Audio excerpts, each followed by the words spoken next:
괜찮을 것 같아요. 우리 옆에 사람 바라보면서 샬롬으로 인사하겠습니다. 샬롬. 이렇게 인사하니까 칼싸움하고 있어요. 오늘 우리가 주의 날에 들린 큰 음성이라고 하는 주제로 우리 함께 말씀을 드릴 텐데요. 우리 교회학교 수고하는 모든 교사 선생님들을 주의 이름으로 여러분을 축복하고, 또 이를 위해서 협력하실 모든 분들을 참 주의 이름으로 축복합니다. 이 시간 우리 사랑하는 성도 여러분의 가정과 심령에도 주님의 한량없는 은혜가 넘치기를 축복합니다. 코메니우스라고 하는 기독교 교육 학자가 있습니다. 그를 기독교 현대교육의 아버지라 칭할 만큼 기독교 교육에 있어서 한 지평을 연 사람인데요.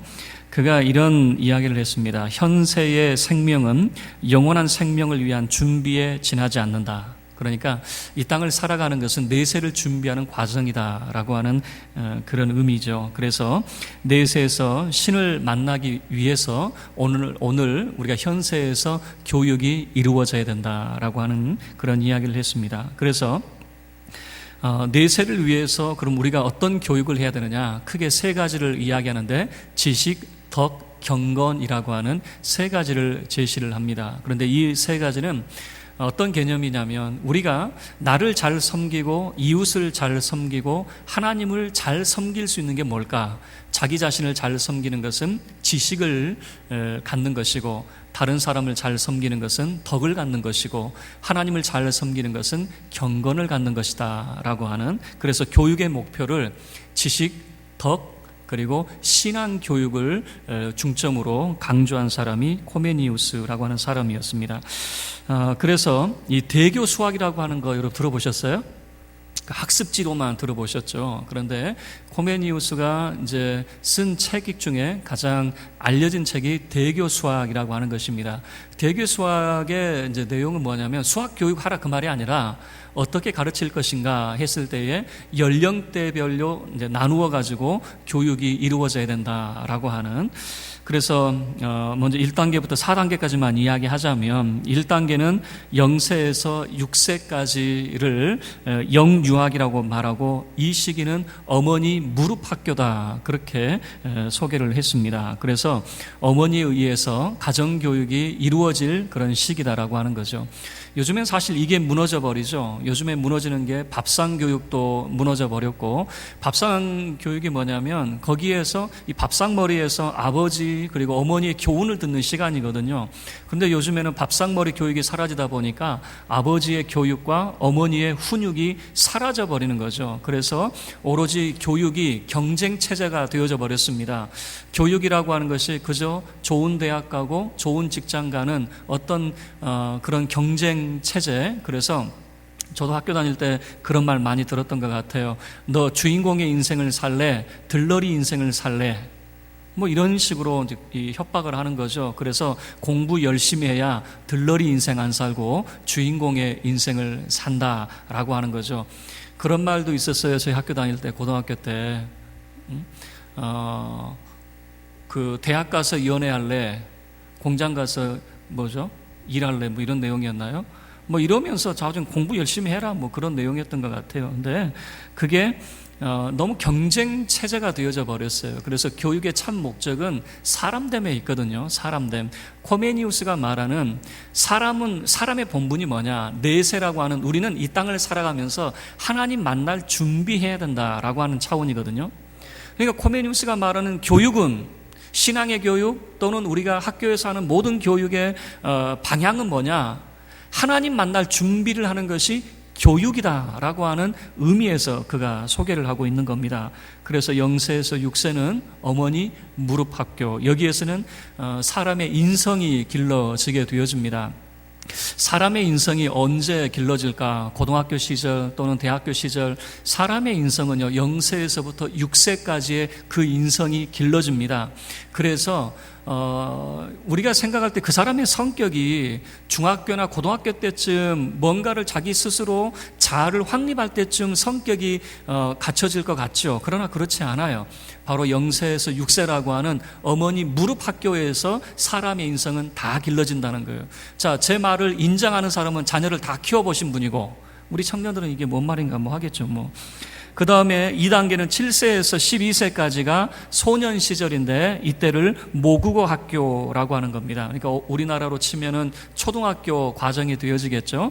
그 초등학교 과정에서는 오로지 모국어로서 기초교육을 시키는 그런 과정을 이야기하고도, 그 다음에 3단계는 13세에서 18세까지 청소년 시절인데 이때는 라틴어 교육을 시키는, 소위 말해서 이제 외국어 교육을 시키는 거죠. 그래서 중고등부 학교 과정에서 이제 외국어를 집중적으로 이제 가르치는.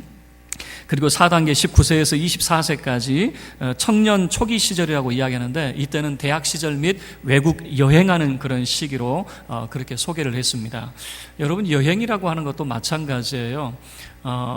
우리가 시간 그러죠. 왜 여행을 못합니까? 그러면 두 가지 이유를 대요. 두 가지. 왜 여행을 못합니까? 첫 번째, 돈이 없어요. 두 번째, 시간이 없어요. 그러죠? 그리고 돈 있고 시간이 있을 때 어떻게 되는지 아세요?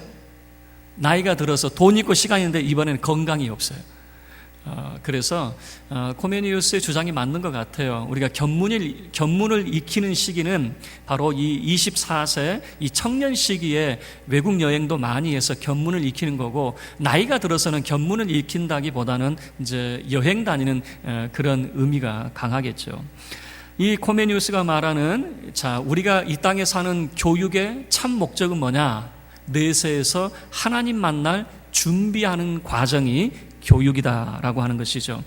그런 차원에서 오늘 우리가 오늘 본문 말씀을 통해서 그러면 우리는 어떠한 그런 사람이 되어져야 될까? 이 땅을 살아가면서 교육을 통해서 우리는 어떤 사람이 되어져야 될까? 오늘 10절 말씀을 통해서 세 가지를 살펴보도록 하겠습니다. 먼저 10절 우리 함께 다시 합독하도록 하겠습니다.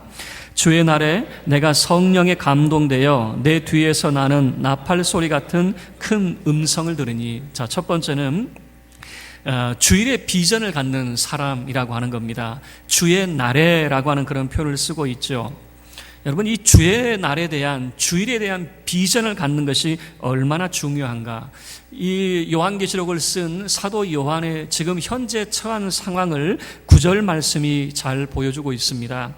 사도 요한은 지금 예수의 환난과 나라와 참음에 동참하는 자라 그렇게 소개를 하고 있습니다. 뿐만 아니라 하나님의 말씀과 예수를 증언하였으므로 말미암아 반모라고 하는 섬에 지금 유배당하고 있는 그런 모습입니다. 사도 요한은 지금 예수 그리스도의 복음을 전하다가 그는 갇힌 자 된 그런 모습이었습니다. 그런데 주의 날 놀라운 환상과 계시를 보게 되어지는데 그게 바로 우리가 보고 있는 이 요한계시록의 비전이 되어지는 것이죠. 여러분, 주님의 날이라고 하는 것입니다. 주의 날이 어떤 날이죠? 예수님이 부활하신 날입니다. 예수님이 부활하신 날은 어떤 날입니까? 죄와 사망의 권세를 깨뜨리시고 이기신 날이라고 하는 겁니다. 주님의 날은 안식 후 첫날입니다. 여러분, 첫날에 대한 이야기를 우리가 잘 알고 있죠. 하나님께서는 첫날에 이 흑암 속에 덮여있는, 이 어둠 속에 덮여있는 이 세상에 생명의 빛을 발하게 하셨습니다. 생명의 시작이 바로 첫날에 이루어지게 되어졌거든요. 그리고 우리 주 예수님께서는 이 죄와 사망의 권세 속에서 부활의 새 생명을 알리신 날이 바로 이 첫날, 바로 주의 날이라고 하는 이 날에 선포를 하게 되어집니다. 그리고 주님께서는 마지막 만찬 시간에 제자들에게 부탁을 하셨습니다. 예수님께서 떡을 떼어주시고 포도주 잔을 나눠주시면서 예수님께서 제자들에게 당부하신 것이 무엇이냐면 이를 행하여 나를 기념하라 그랬어요. 나를 기념하라. 그러니까 떡과 포도주를 나누면서 예수님을 기념하라. 그러면 이 예수님의 유언을 받들어서 제자들이 언제 예수님을 기념했냐면 바로 안식 후 첫날, 이 주의 날, 예수님의 제자들은 초대교회 때부터 떡과 포도주를 나누면서 주님을 기념하는 날로 정하게 되어졌습니다. 주님을 기념하는, 나를 기념하는 그 날이 어떤 날입니까? 떡과 포도주를 나눔으로써 우리를 위해서 십자가의 대속의 피를 흘리신 예수 그리스도의 십자가를 기억하는 이 날이 바로 주님의 날이 되어지는 것이죠. 주일에 대한 비전입니다. 많은 사람들이 주일의 비전을 잃고 지내고 있습니다. 그저 많은 날들 중에 한 날 정도로 여기고 있는 것이죠. 그래서 이번 주 안 나가면 다음 주 나가면 되지. 그런 생각을 가지고 있어요. 그런 사람은 주일에 대한 비전을 온전히 가지고 있다라고 말할 수가 없는 거예요. 제가 교육자 생활을 하면서 이제 아이를 낳을 때가 있잖아요. 저희 사모가 이제 이 산딸이 가까웠습니다. 그러면 제가 미리 말해요. 아이를 낳으려면 주일을 피해서 낳아. 주일에 나면 나 안 갈 테니까, 나 교회에 있어야 돼. 그러니까 나 안 갈 테니까 혼자 날 줄 알아. 좀 심했나요? 미리 각오를 하라고 그랬어요. 미리 각오를. 나는 주의 날 온전히 헌신된 사람이에요. 내가 언제부터 이 주의 날에 헌신했는가 봤더니 저는 고등학교 시절 때부터 이 주의 날에 온전히 헌신을 했어요. 교역자가 돼서 어느 날 갑자기 헌신한 게 아니고 고등학교 시절부터 하나님의 한량없는 은혜를 받았어요. 뭐 이런 거죠. 주여 이제 그만 은혜를 베푸소서라고 할 정도로 너무나도 넘치는 은혜를 그 시절에 받았고, 그리고 주의 날이라고 하는 이 날에 대한 비전을 가지고 있었어요. 그렇기 때문에 저는 낯설지 않은 거예요. 이게 여러분들은 어떻게 애를 낳는데 혼자 낳으라고 할 수 있느냐? 물론 주의 은혜로 주의 날 다 피해서 낳습니다. 다 입술의 고백대로 되는 것 아니겠어요? 우리의 마음에 원하는 대로 되는 것 아니겠어요? 그렇지만 마음의 가짐은 이거예요. 주의 날, 주의 날이라고 하는, 내가 사역하는 날이고요, 섬기는 날입니다. 그날은 내가 온전히 주님께 봉헌된 날이란 말이에요. 하나님 앞에 봉헌된 날이란 말이에요. 자, 그런 의미가 있는 거죠. 그런데 많은 사람들이 주일의 비전을 잃어버렸어요. 그저 많은 날들 중에 한 날이에요. 이번에 안 나가면 다음에 가면 되는 것이고, 다음에 못 가면 그 다음에 가면 되는 것이지 라고 하는 그런 생각을 가지고 있는 거죠. 여러분, 예수님께서 주의 날을 정하시면서 나를 기념하라 말씀하심을 제자들이 지켜나가는 날이 바로 주의 날이 되어지는 거예요. 우리가 이 주일을 지키면서 주일의 비전은 우리 주 예수 그리스도께서 우리를 위해서 죽으시고 부활하심을 우리가 이를 행하여 기념하는 날이 주의 날이 되어지는 것입니다. 그래서 주일은 주님이 부활하신 날입니다. 주님이 죄와 사망의 권세를 이기신 날입니다. 주님이 부활의 새 생명을 선포하신 날입니다. 주의 십자가의 죽으심을 통해 나를 기념하라 명령하신 주님의 날입니다. 주일, 우리가 말하잖아요. 주일, 예수 그리스도의 날이라고 하는 거예요. 그 날은 내 날이 아니에요. 여러분, 주일은 내가 마음대로 할 수 있는 날이 아니라 우리 주님의 날이라고 우리가 고백을 하는 것이 바로 주일이라고 하는 말 속에 담겨져 있는 것이죠. 이 주일의 비전, 이 주일에 여러분들이 죄의 사함의 선포를 받고 구원이 선포되고 새 생명이 선포되어지는 이 주일의 비전을 갖기를 주의 이름으로 축원합니다. 두 번째는 성령에 감동된 사람이라고 하는 겁니다. 성령에 감동되었다라고 하는 것은 이런 겁니다. 하나님의 동역자가 되었다는 의미가 되어집니다. 우리도 하나님을 찾습니다. 부지런히 하나님을 구합니다. 그런데 그거 아세요? 하나님도 사람을 찾고 있다는 것. 하나님께서 함께 동역할 사람을 찾고 있습니다. 다윗이라고 하는 사람이 있었습니다. 이새의 아들 중에 여러 아들이 있었습니다. 그런데 왜 하나님은 이새를 선택했을까요? 많은 아들들이 있었지만 하나님이 찾는 사람이 있었다라고 하는 것을 보여주는 거예요. 사람이 볼 때에는 장자 엘리압이 괜찮아 보였어요. 훌륭해 보였어요. 뭔가 뛰어나 보였어요. 그러나 하나님 보실 때에는 하나님과 동역할 사람은 다윗과 같은 사람이었다라고 하는 거예요. 많은 사람이 하나님을 찾으면서 주여 나를 써주세요라고 이야기하지만 하나님도 사람을 찾고 계셔요. 영과 진리로서 참되게 예배하는 사람, 그 진심이, 그 본심이 하나님 앞에 허물 없이 거짓 없이 하나님을 향하여 나아가는 사람, 이 시대를 진리의 등불로 밝힐 사람을 하나님이 찾고 있다라고 하는 것이죠. 많은 우리 선배 목사님들의 그런 이야기를 듣습니다. 그분들이 젊어서 하는 이야기는 뭐냐면 그저 하나님 앞에 이 암담한 그런 교회의 현실을 보고 사회상을 바라보면서 하나님 앞에 기도하죠. 하나님, 제발 이 나라를 새롭게 해달라고. 그런데 30년, 40년 세월이 흐른 다음에 뒤돌아보면서 그분들이 하는 이야기가 뭐냐면 나는 청년 때 그저 기도했을 뿐인데 30년, 40년 후에 한국 교회의 기라성과 같이 하나님 앞에 쓰임받는 일꾼이 되어져 있는 그런 모습들을 고백을 하게 되어지는 거예요.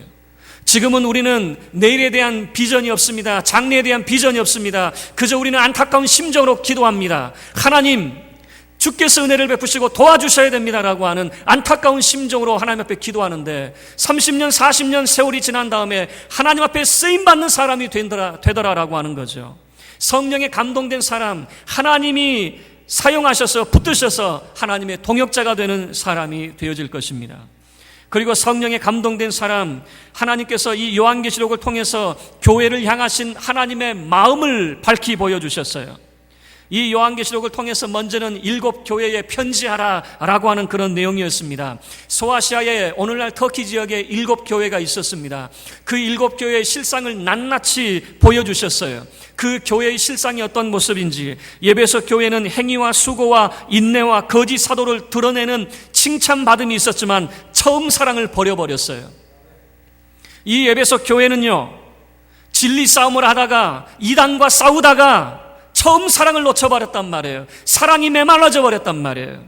서머나 교회가 있습니다. 환난과 궁핍이 있었습니다. 어려움 가운데 있었습니다. 그래서 서머나 교회에 권면하는 것은 끝까지 충성해라 라고 하는 권면을 주었습니다. 버가모 교회가 있습니다. 사단의 권자로 말할 만큼 우상이 만연한 곳이었습니다. 그런데 버가모 교회는 믿음을 지켰습니다. 문제는 우상의 제물에 참여하는 것이 문제였습니다. 그래서 회개하라 촉구를 하게 되어지죠. 두아디라 교회도 마찬가지입니다. 사업과 그들이 행한 모든 일들, 그리고 사랑과 믿음과 섬김과 인내가 있습니다. 칭찬받을 만한 일들이 있지만 그들도 우상의 제물에 참여를 했습니다. 그래서 회개를 촉구합니다. 사대교회라는 교회가 있었습니다. 이 사대교회에 대한 성령의 음성은 살았다는 이름은 있지만 실상은 죽은 자로 복음의 영향력이 전혀 없는 교회라고 책망을 받았습니다. 살았다는 이름은 있어요. 겉보기에는 번드레해 보입니다. 뭔가 멋져 보입니다. 그런데 복음의 영향력이 전혀 없어요. 그게 사대교회였습니다. 빌라델비아 교회가 있습니다. 작은 능력을 가지고 주의 말씀을 지킨 교회였습니다. 그래서 주의 이름을 배반하지 아니하고 이 유대인들의 간계를 이겨낸 교회였습니다. 그래서 이 교회에 끝까지 인내하라 라고 하는 권면이 주어집니다. 마지막으로 라오디게아 교회가 있습니다. 이 교회는 차지도 않고 뜨겁지도 않은 교회였습니다. 그러나 자기 스스로는 부자라, 부족한 것이 없다라고 자칭하였습니다. 그 교회를 향해서 열심이 없음을 책망했습니다. 여러분, 우리의 신앙도 마찬가지예요. 뜨겁든가 차든가 둘 중에 하나인데 회색지대에 머물러 있는 거예요. 뜨겁지도 않고 차갑지도 않고, 신앙이 뭔가 하나님을 향해서 열성을 가진 것도 아니고 그렇다고 해서 아주 냉랭한 것도 아니고, 여러분 이것도 마찬가지예요. 열심이 없는 것도 책망받는 것이죠.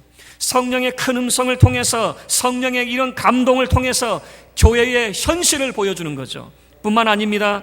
이제는 마지막까지 요한계시록 22장까지 고통받는 교회를 위로하는 내용을 담아내고 있는 것이죠. 그래서 마침내는 교회가 참된 승리를 얻게 되어질 것이다 라고 하는 거예요.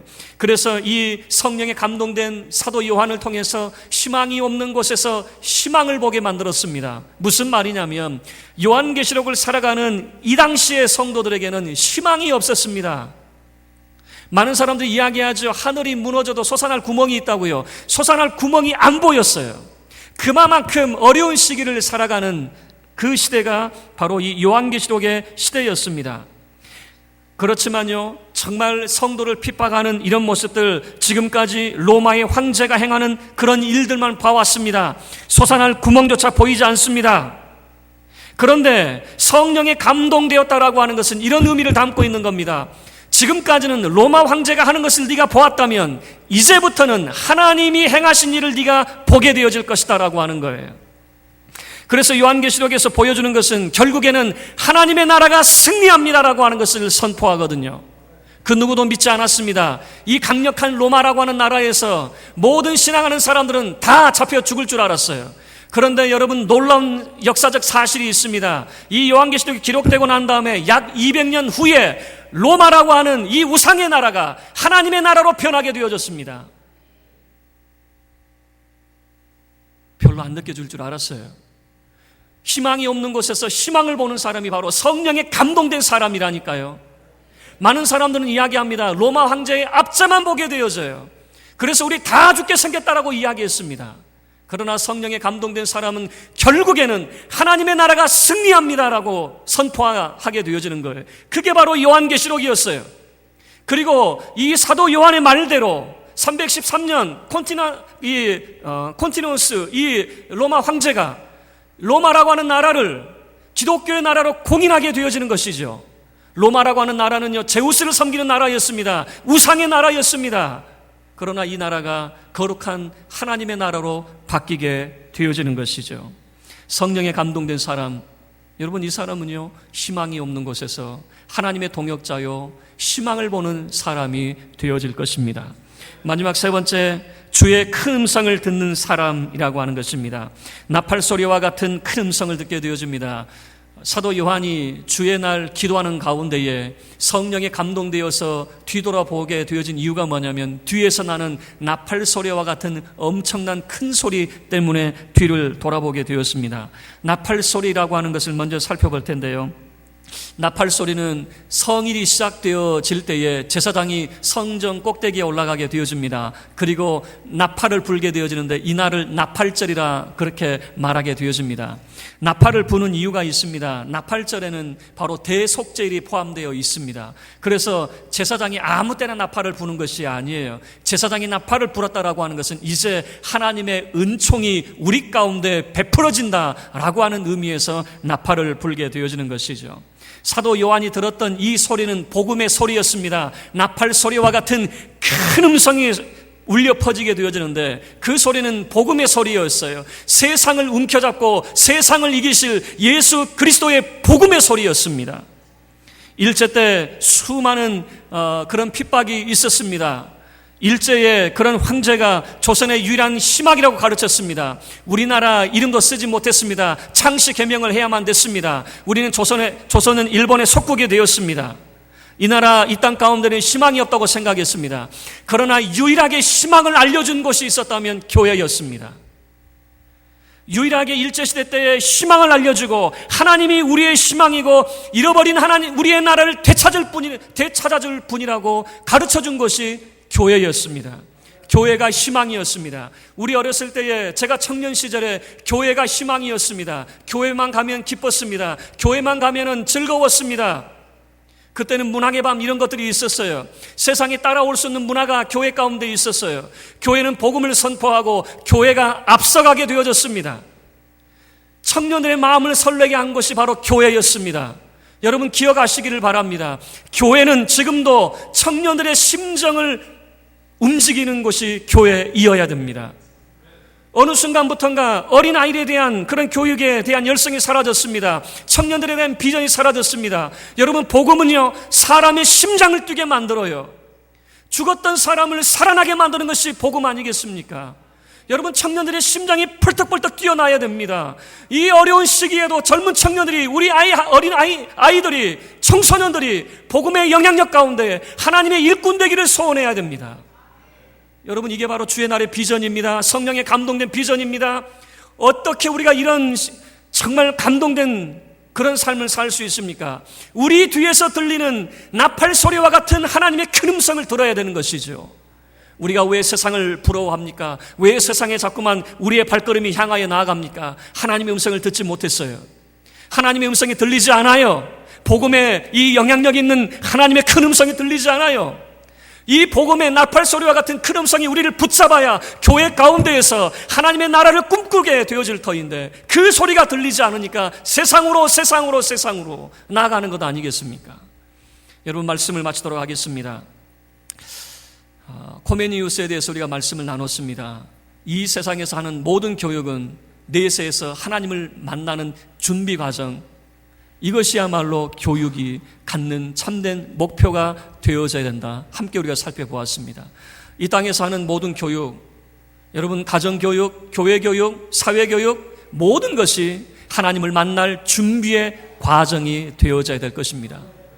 그러기 위해서 우리가 어떤 사람이 되어져야 될까? 세 가지를 함께 살펴봤습니다.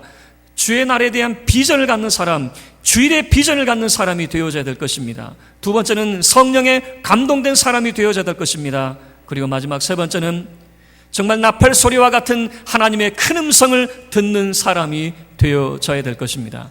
이번 여름 성경학교를 통해서 정말 우리 강남중앙교회에 이러한 역사가 나타나기를, 사도 요한이 이 성령의 나팔 소리와 같은 큰 음성을 들었던 것처럼 이 하나님의 큰 음성을 듣는 놀라운 사건이 일어나기를 주의 이름으로 축원합니다.